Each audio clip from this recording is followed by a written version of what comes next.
देखो राधे राधे बोलने में कंजूसी नहीं।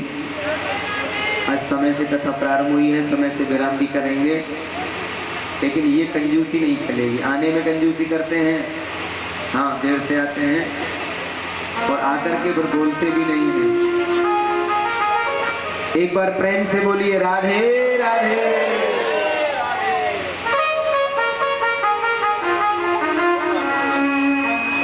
आइए कथा पर चलते हैं। ऋषि दुर्वासा कहते हैं, बेटी मेरी लंगोटी इस जल में बह गई है, मैं बाहर नहीं आ सकता हूं। बाबा इसी वजह से आप जल में खड़े हो। कहते हैं बहुत महंगी साड़ी थी, द्रौपदी ने एक पल नहीं किया, एक बढ़िया सा चीर फाड़ा है, फाड़ करके लंगोट बनाई है और बना करके महात्मा की ओर जल में फेंक दी है। बाबा आप लंगोट धारण कर लीजिए और बाहर निकल के आ जाइए। कहते हैं महात्मा दुर्वासा ने लंगोटी धारण की है और उसी समय जल लिया है हाथ में और जल लेकर के संकल्प छोड़ दिया है, बेटी आज तूने मेरी लाज बचाई है, कल गोपाल तेरी लाज अवश्य बचाएंगे, कल गोपाल तेरी लाज अवश्य बचाएंगे। ये वही गोपाल की कृपा, साड़ी विच नारी है कि नारी विच साड़ी है। दुष्ट दुशासन जैसे वीर हार गए, सभी कौरव लोग थक कर के गिर चुके थे, लेकिन द्रौपदी का कोई बाल बांका नहीं कर पाया। यह है ईश्वर की कृपा और मेरे गोपाल की कृपा।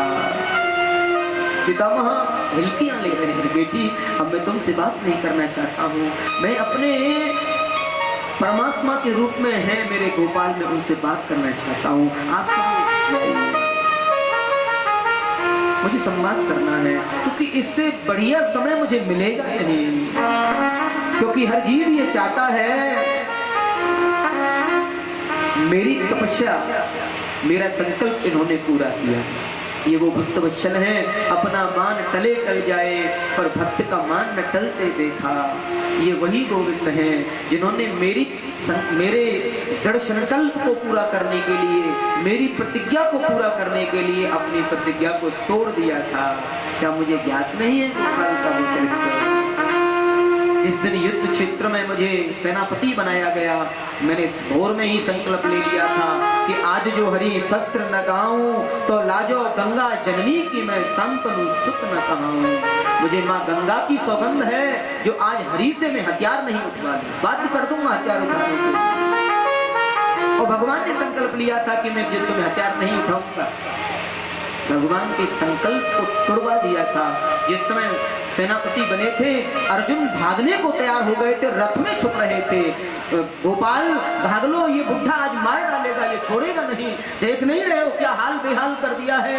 घोड़ों को लगा दिया, अर्जुन का वस्त्र, अंग वस्त्र, कवच, मुकुट सब गिरा दिया है और 2-4 बाण भगवान के चरणों में भी दाग दिए हैं।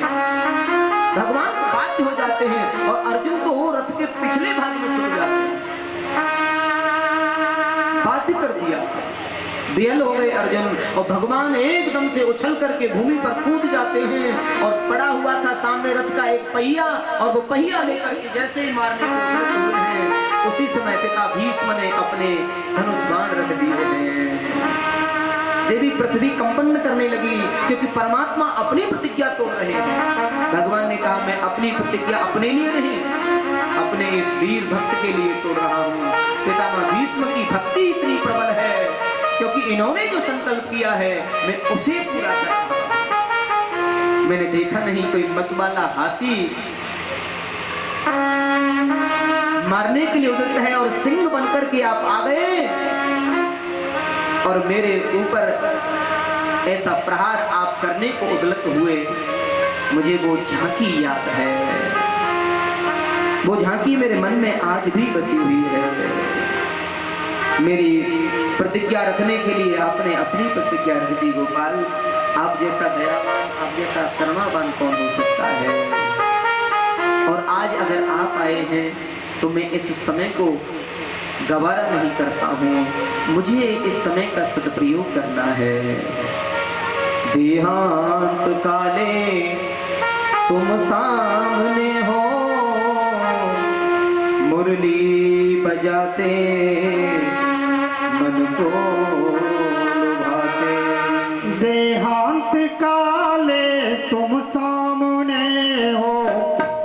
बजा के मन को लुभाते, हाथ काले तुम सामने हो,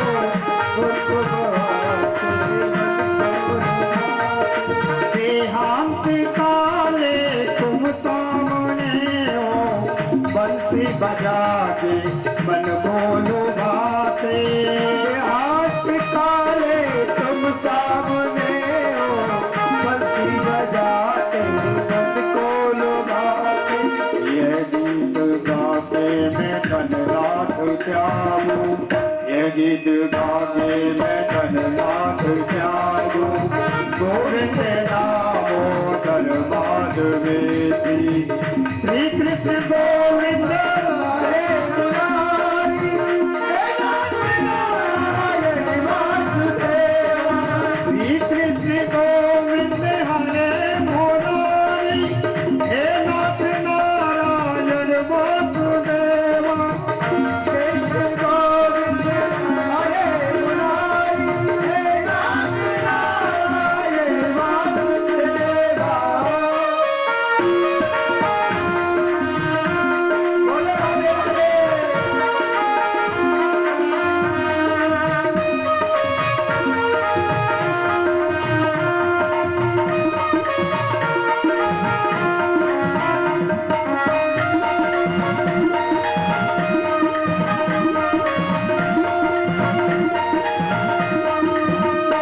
इतना तो करना स्वामी, जब प्राण तन से निकले, इतना तो करना स्वामी, जब प्राण तन से निकले, गोविंद नाम लेकर मेरे प्राण तन से निकले, गोविंद नाम लेकर मेरे प्राण से निकले। पीताम्बरी कसे हो, मुखड़े पे कुछ हंसी हो, पीताम्बरी कसी हो, मुखड़े पे कुछ हंसी हो, छवि मन में ये बसी हो, छवि मन जब प्राण तन से निकले, छवि मन में ये बसी हो, जब प्राण तन से निकले। गंगा जी का तट हो, बंसी का बंसी बट हो, गंगा जी का तट हो, हरी बंसी का बंसी बट हो, मेरा सावरान कट हो, जब प्राण तन से निकले, मेरा सावरान कट हो, जब प्राण तन से निकले। इतना तो करना स्वामी, जब प्राण तन से निकले,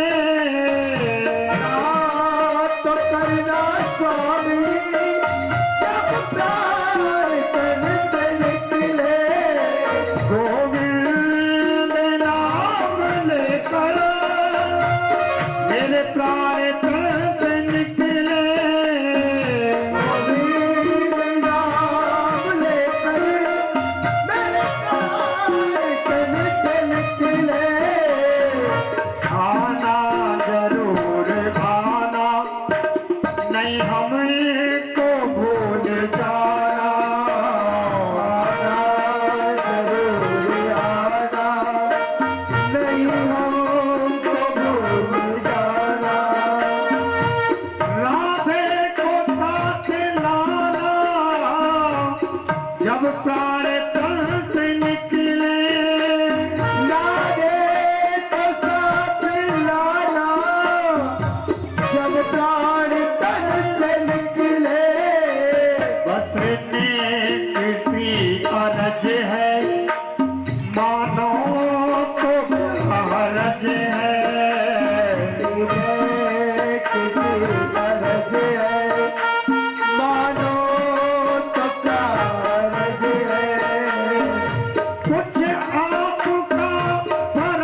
एक बार प्रेम से बोलिए राधे राधे। राधे राधे।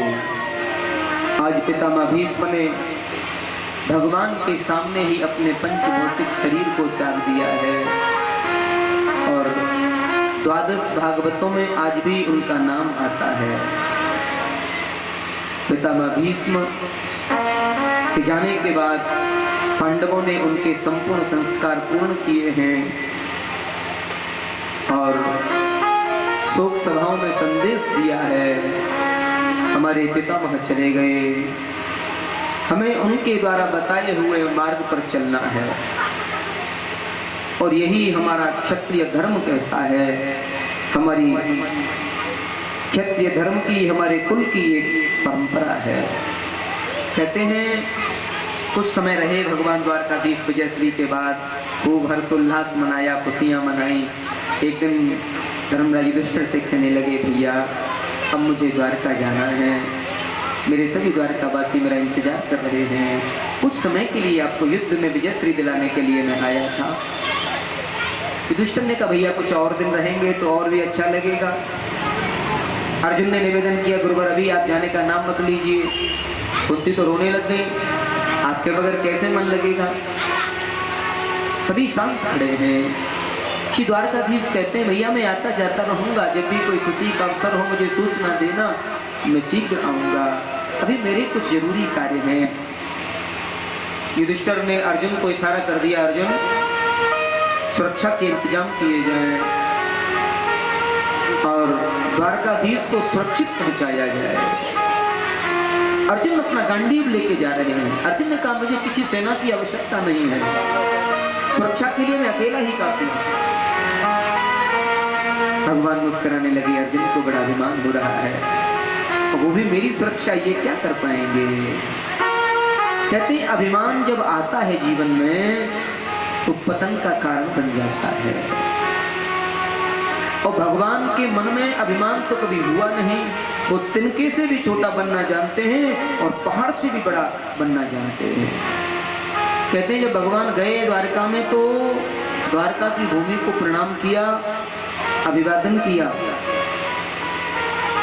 बताते हैं बुजुर्गों के चरणों में सिर रख करके प्रणाम कर रहे हैं द्वारकाधीश। द्वारका के जो बुजुर्ग थे उन सब के श्री चरणों में सर रख दिए हैं, वो प्रणाम कर रहे हैं।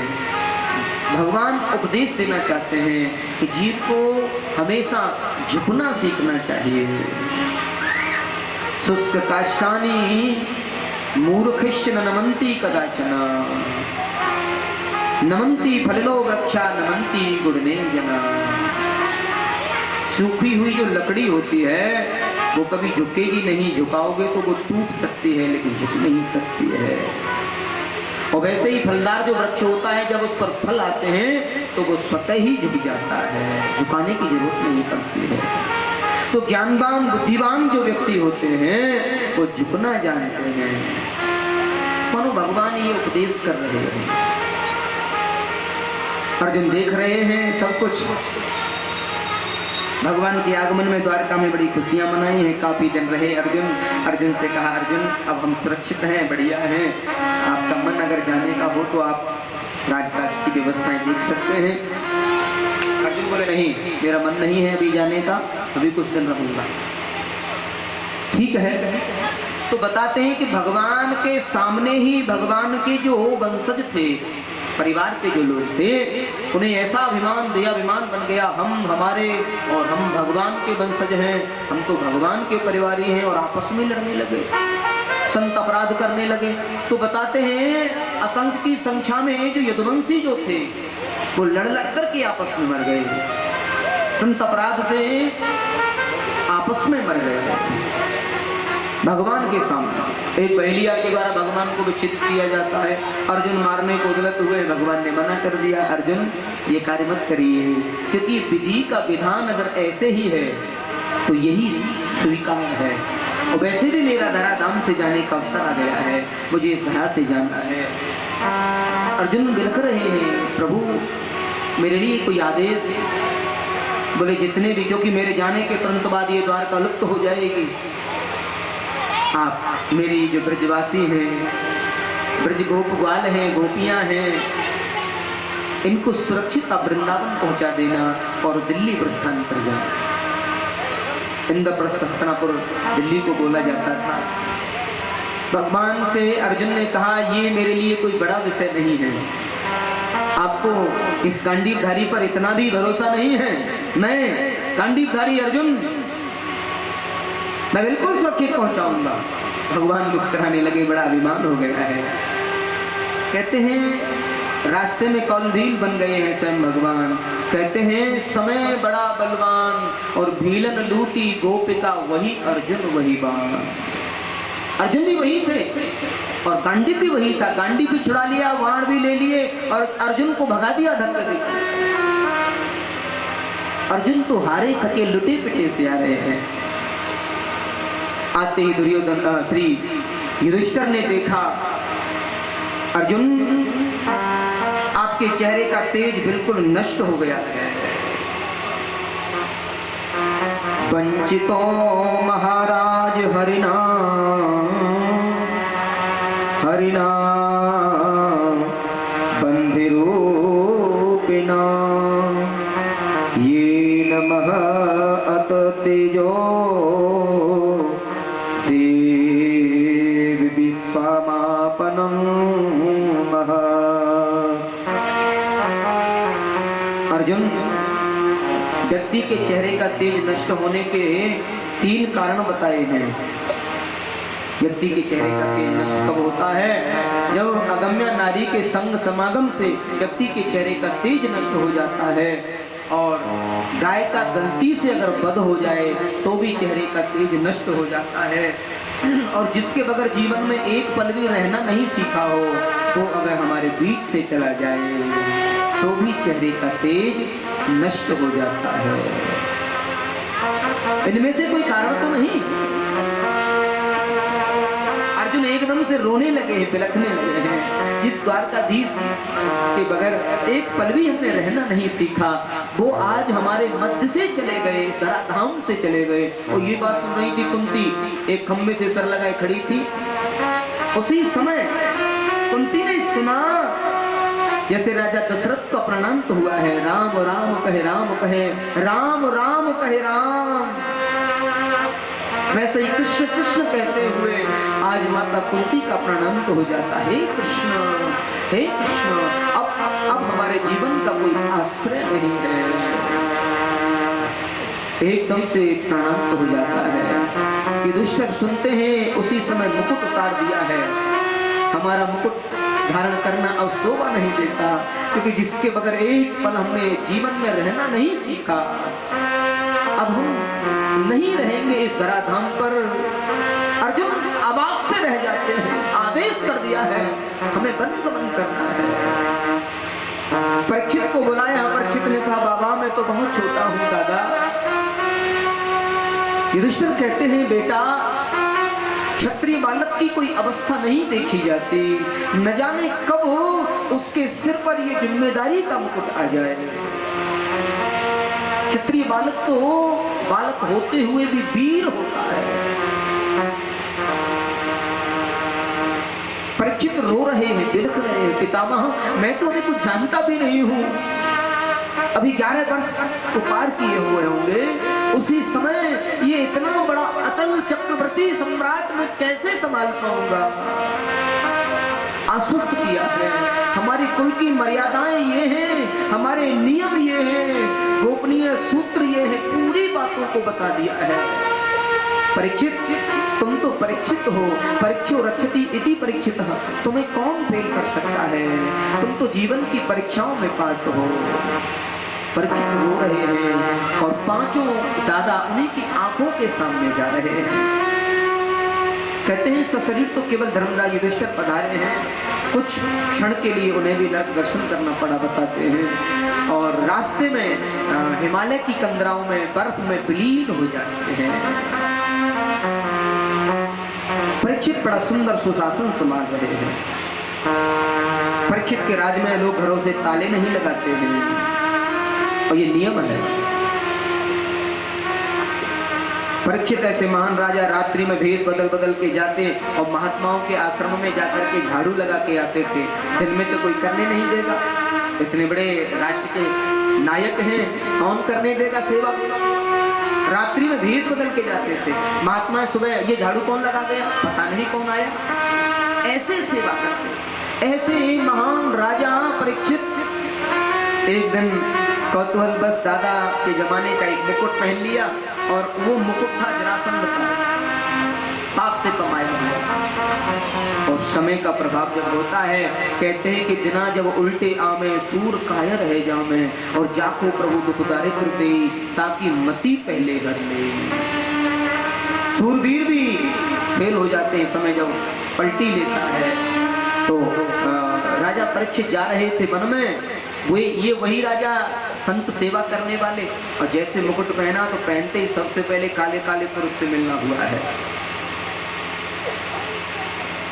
धर्मरूपी बैल एक पैर पर खड़ा है, गाय रो रही है, बिलख रही है, पृथ्वी रूपी गाय। महाराज ये क्या हो गया? उसको भी काटने काला काला पुरुष लगा हुआ है।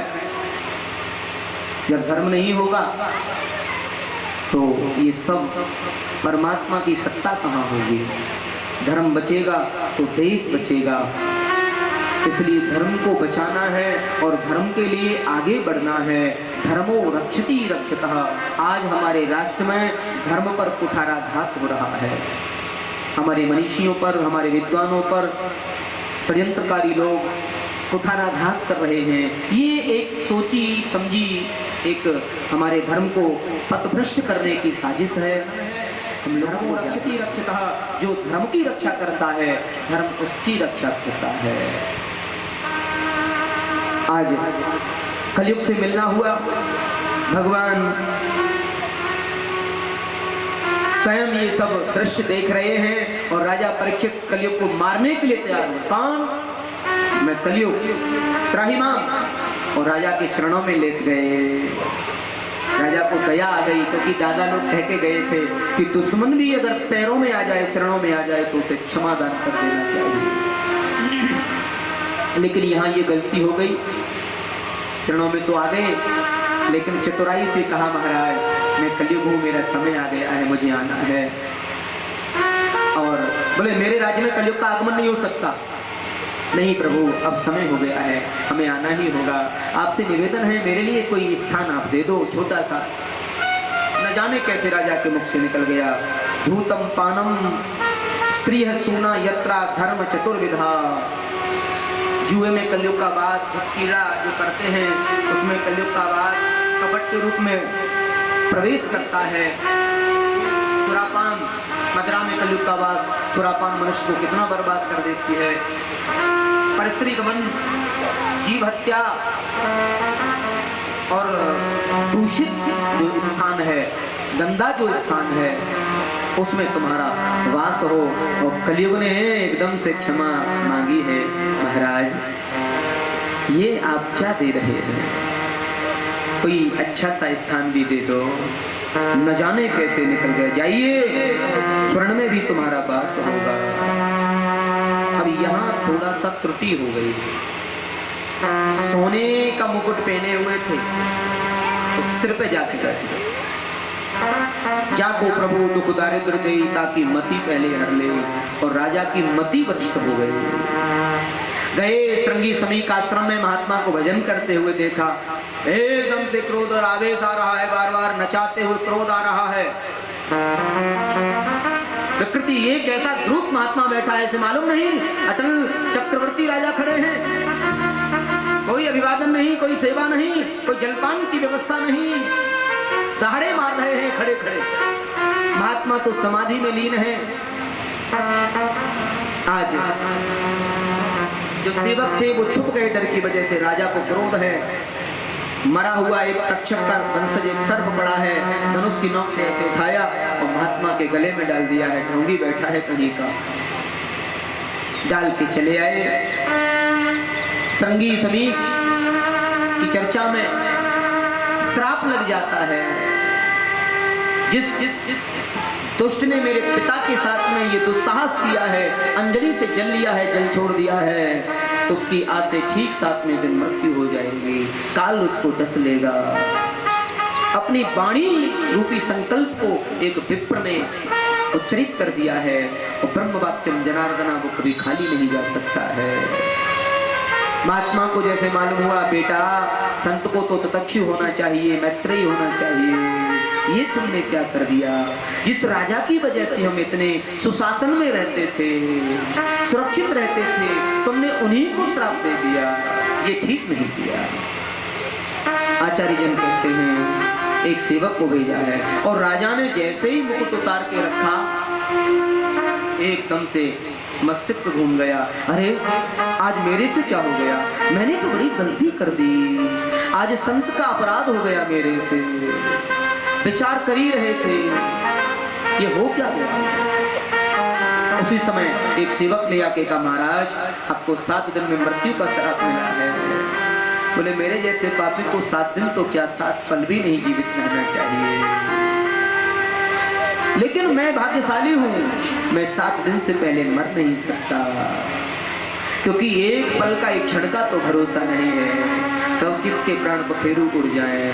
मैं 7 दिन जीवित रहूंगा और 7 दिन तो मेरे लिए बहुत हैं, बहुत कुछ कर सकता हूं। आज राजा ने एकदम से आवाज लगवा दी हमें वनगमन करना है। जन्मेजय को बुलाया जा गया है, परंपरागत व्यवस्था से उसे सुशोभित किया जा रहा है। जन्मेजय बार बार निवेदन कर रहे हैं मैं भी छोटा हूं। परीक्षित कहते हैं मैं भी तो छोटा ही था, क्षत्रिय की कभी उम्र नहीं देखी जाती। जन्मेजय अब समय की ऐसी मांग है, मुझे तो जाना है। वैसे जाना तो सबको 7 ही दिन में है, अब कब किसके लिए दिन निहित है ये प्रभु की अपनी व्यवस्था है, क्योंकि हर चीज परमात्मा ने मनुष्य को दे दी। 6 चीजें अपने हाथ में रखी हैं, हानि लाभ जीवन मरण यश विधिहा। हानि होना, लाभ होना, यश मिलना, अपयश मिलना, ये विधाता का अपना खेल है। जन्म होना, मृत्यु होना, आप कितना भी कुछ भी विचार करें आपको यश नहीं मिलना है तो नहीं मिलना है, और ये परमात्मा के ऊपर आधारित है। आज परीक्षित ने निवेदन किया है बलकल वस्त्र धारण कर लिए, लेकिन वर्णन होता है कि स्वर्ण में तो भगवान का वास बताया है। हाँ। धर्म से कमाया हुआ जो स्वर्ण होता है उसमें ईश्वर का वास होता है, और अधर्म से कमाया हुआ जो सोना होता है उसमें कलयुग का वास होता है। क्योंकि भगवान गीता में कहते हैं धातुनाम अस्मि कांचन, धातुओं में स्वर्ण मेरा है, भगवान ने गीता में लिखा है। एक बार प्रेम से बोलिए राधे राधे। आज राजा परीक्षित बलकल वस्त्र धारण किए और जा रहे हैं वनगमन के लिए। कोई व्यवस्था नहीं, कोई वीआईपी ट्रीटमेंट नहीं, सामान्य रूप से सब मना कर दिया। मुझे कोई वाहन की आवश्यकता नहीं है, किसी सुख सुविधा की जरूरत नहीं है। भूख लगे तो मांगे खइयों की नहीं सांझ सवेरो, भूख लगेगी तो मांग के खा लूंगा। और जाकर के गंगा के पावन पुलिन में बैठ गए हैं और शुक्रताल तीर्थ वट वृक्ष की छाया में बैठे हैं। गिरिजा संत समागमन समन लाभ कछुआ, ये वही महात्मा है जो राजा परीक्षित की मुक्ति का उपाय बताने वाले हैं। और गए हैं राजा परीक्षित बलकल वस्त्र पहने हुए और नियम धारण कर लिया है, मुझे 7 दिन में मुक्ति चाहिए। अब 7 दिन में मुक्ति कैसे मिलेगी? पूरे राष्ट्र में आवासी हो गई है, महाराज को श्राप लगा है। बड़े बड़े महात्मा, बड़े बड़े मनीषी विदेशों से चले आए हैं, महाराज को श्राप लगा है, कोई उपाय करिए, कोई उपाय करिए। लेकिन कोई उपाय नहीं कर पाया है। कहते हैं महाराज पारसर महर्षि वेदव्यास शक्ति तो रहे नहीं, बताते हैं वशिष्ठ, अंगरा, गौतम, पिप्पलादि जितने भी हमारे राष्ट्र के नायक संत हैं सब आए हैं, लेकिन कोई उपाय नहीं कर पाया है। तो जिनके बारे में कभी सोचा भी नहीं था वो भी आ सकते हैं, आज वो ही स्वयं पहुंचे हैं। आज प्यासे के पास में कुआं स्वयं चल करके गया है, कुएं के पास में प्यासा नहीं आया है। आज सुखदेव स्वामी के हृदय में आवाज आ रही है रात्रि से ही, चलो परीक्षित के पास, चलो परीक्षित के पास। आए हैं और जैसे ही आए तो सभी एकदम से स्तब्ध रह गए और राजा को इशारा कर दिया, आपको मुक्ति मिल गई, इधर उधर की बातें मत करना। राजा ने निवेदन किया और निवेदन करते ही पूजन किया है। आचार्य सुखदेव स्वामी का पूजन राजा परीक्षित कर रहे हैं। हमारे परीक्षित का भार संभाले हुए श्रीमान रणधीर सिंह धीरू खटाना जी जो समाज सेवी हैं, अपने परिवार के सहित खटाना परिवार ग्रामवासी सभी भाई बंधुओं के सहित माता बहनों के सहित पूजन करेंगे और गुरु भाव से पूजेंगे सुखदेव स्वामी का पूजन और उनसे प्रार्थना ये भक्ति अनुष्ठान पूर्णता की ओर हमारे जीवन में नए संचार की प्राप्ति आपके माध्यम से हो और एक उत्तम मार्गदर्शन मुझे, मेरे परिवार, मेरे क्षेत्र को प्राप्त हो। तो सभी परकर बंधुओं के सहित पूजन करेंगे। आइए बड़े भाव से सदगुरु के श्री चरणों में प्रणाम करते हैं। सुखदेव तुम महामुनि ज्ञानी, महिमा तुम्हारी जगत जानी। सुखदेव तुम महामुनि ज्ञानी, महिमा तुम्हारी जगत जानी। महामुनि ज्ञानी, महिमा तुम्हारी जगत जानी। सुखदेव तुम महामुनि ज्ञानी, महिमा तुम्हारी जगत जानी। सुखदेव तुम महामुनि ज्ञानी, महिमा तुम्हारी जगत जानी।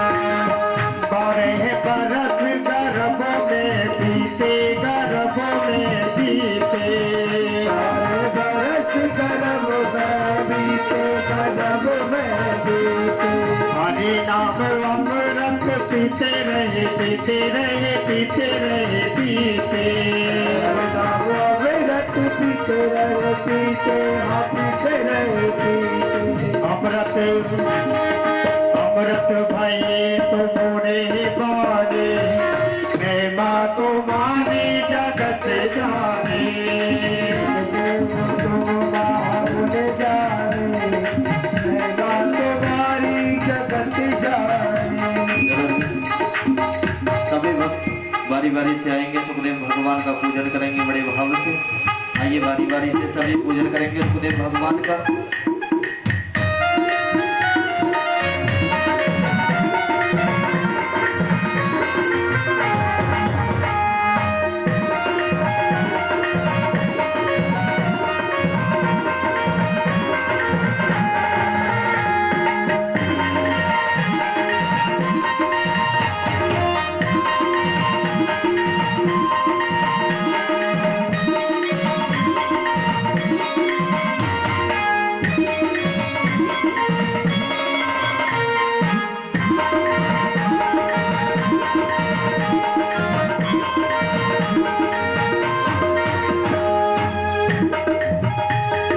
सरप से डरे परीक्षित राजा, परीक्षित राजा। रे परीक्षित राजा, परीक्षित राजा। सुन के कथा काल में भागा, काल में भागा। सुन के कथा गान में जागा, गान में जागा। सरप से डरे परीक्षित राजा, परीक्षित राजा। राजा परीक्षित राजा। सुन के कथा काल में भागा, काल में भागा। सुन के कथा काल में भागा, काल में भागा। तक्षक की भेंट तुम ना माने, महिमा तुम्हारी जगत जानी। तुम मुन जाने, महिमा तुम्हारी जगत जानी।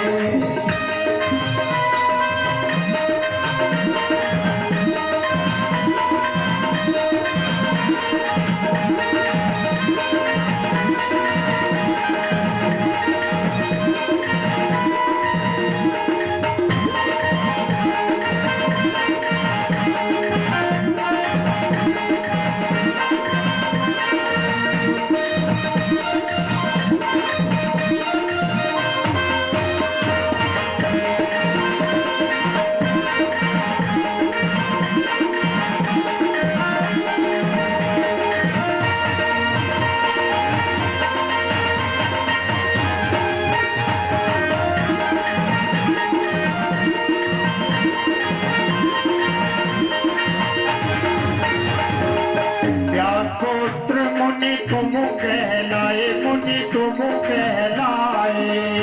पुत्र मुनि तुम कहलाए, तुम कहलाए। व्यास पुत्र मुनि तुम कहलाए, मुनि तुम कहलाए। व्यास पुत्र मुनि तुम कहलाए, मुनि तुम कहलाए। अज्ञानी को ज्ञान सिखाए, मुनि ज्ञान सिखाए। अज्ञानी को ज्ञान सिखाए, तुम ज्ञान सिखाए।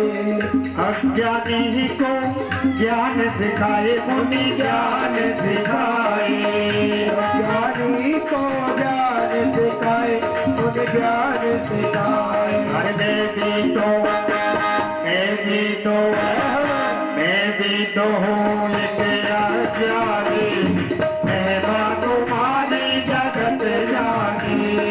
तुम महामन जानी, महिमा तुम्हारी जगत जानी।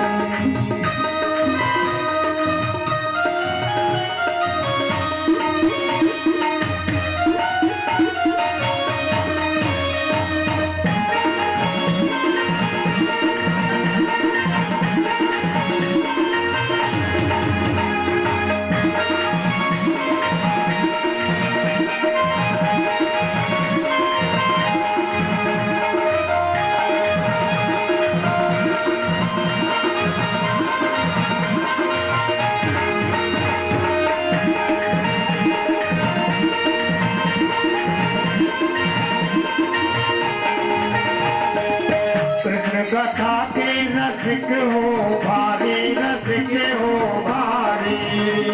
कथा के रसिक हो भारी, रसिक हो भारी। कृष्ण कथा के रसिक हो भारी, रसिक हो भारी। कृष्ण कथा के रसिक हो भारी, रसिक हो भारी। स्वामिनी है श्री राधिका रानी, श्री राधिका रानी। स्वामिनी है श्री राधिका रानी, राधिका रानी। महिमा महिमा महिमा तुम्हारी जगत जानी, महिमा तुम्हारी जगत जानी। सुखदेव तुम नाम जानी, महिमा तुम्हारी जगत जानी। सुखदेव तुम महामुनि जाने, महिमा तुम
बोलिए श्री सुखदेव जी महाराज की जय।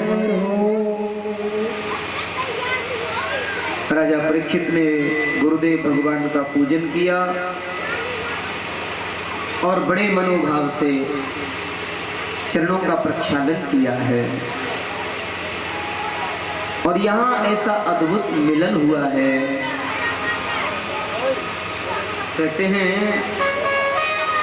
राजा ने एक ही प्रश्न किया है, अतः पृच्छामि संसदिं योगिनां परं गुरु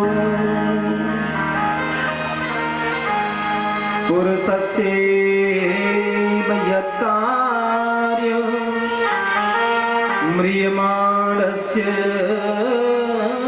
सर्वथा। हे योगियों के परम गुरु, मैं आपसे एक ही प्रश्न पूछना चाहता हूँ कि जल्दी मरने वाले व्यक्ति को क्या करना चाहिए? जिसकी मृत्यु नजदीक हो उसे क्या करना चाहिए?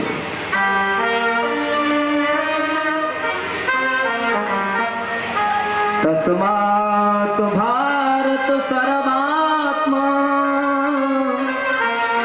भगवान ईश्वरो हरि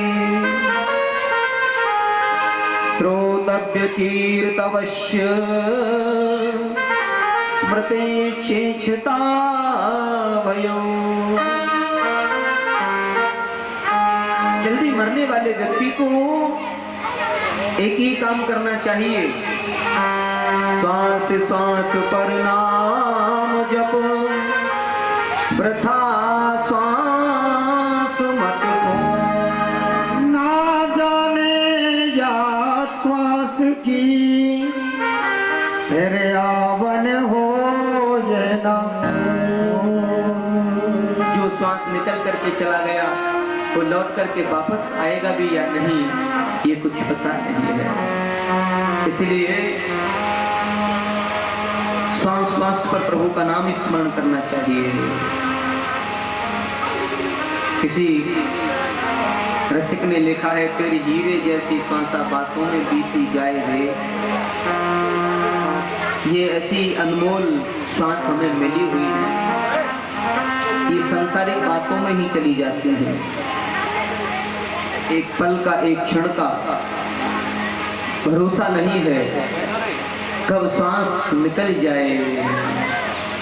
हो तेरा पल पल बीता जाए, मुख से जप ले नमः शिवाय। आ जाए मुख से जप ले नमः शिवाय। तेरा पल पल बीता जाए, मुख से जप ले नमः शिवाय। तेरा पल पल बीता जाए, मुख से जप ले नमः शिवाय। ओम नमः शिवाय, ओम नमः शिवाय, ओम नमः शिवाय, ओम नमः शिवाय। तेरा पल पल बीता जाए, मुख से जप ले नमः शिवाय। पल पल बीता जाए, मुख से जप ले नमः शिवाय।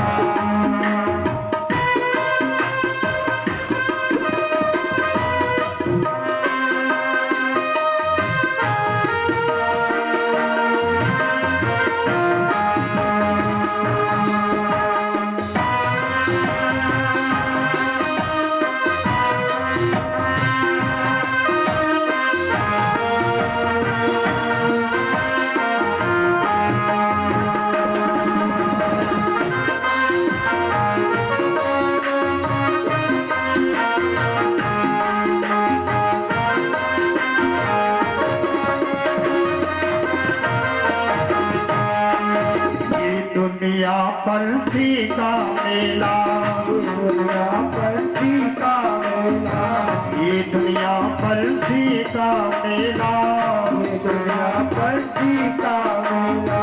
सब जो उड़ जाना है अकेला,